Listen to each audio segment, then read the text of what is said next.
Welcome, everybody, and thank you for joining us online for our reading of the Scriptures. Today, our journey continues with Matthew chapter 2, and we read how Matthew describes the coming of the wise men to see Jesus.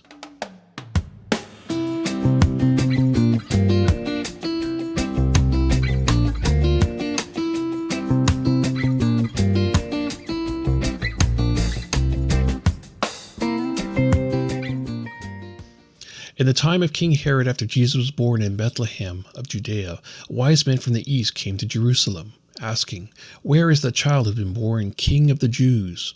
For we observed his star at its rising, and we have come to pay him homage." When King Herod heard this, he was frightened, and all of Jerusalem with him. And calling together all the chief priests and the scribes of the people, he inquired of them where the Messiah was to be born. And they told him, "In Bethlehem of Judea, for so it has been written by the prophets.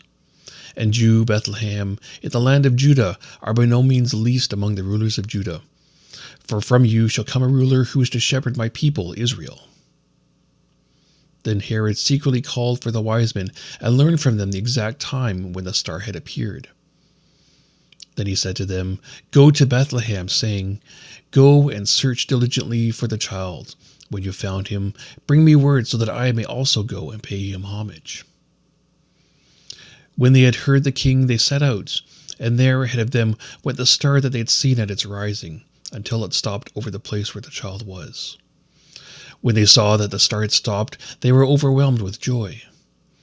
On entering the house, they saw the child with Mary his mother, and they knelt down and paid him homage.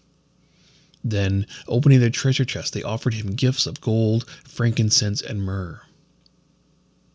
Having been warned in a dream not to return to Herod, they left for their own country by another road.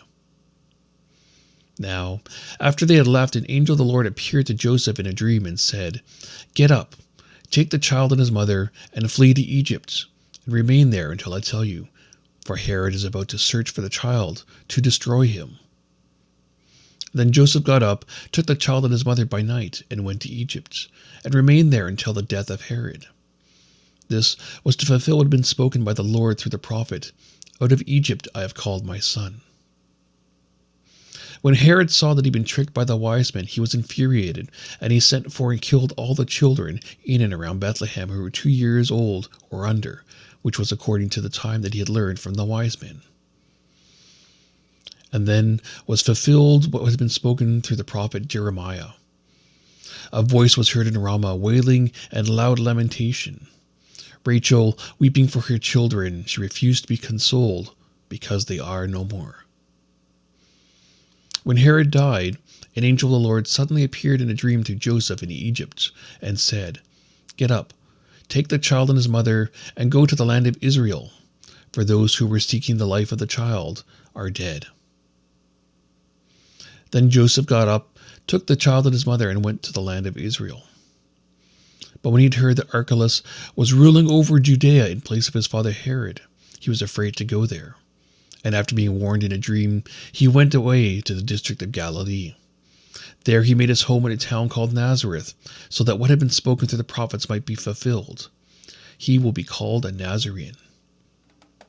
Thank you all for joining in our scripture reading today, and I hope to see you all again tomorrow. Have a great day.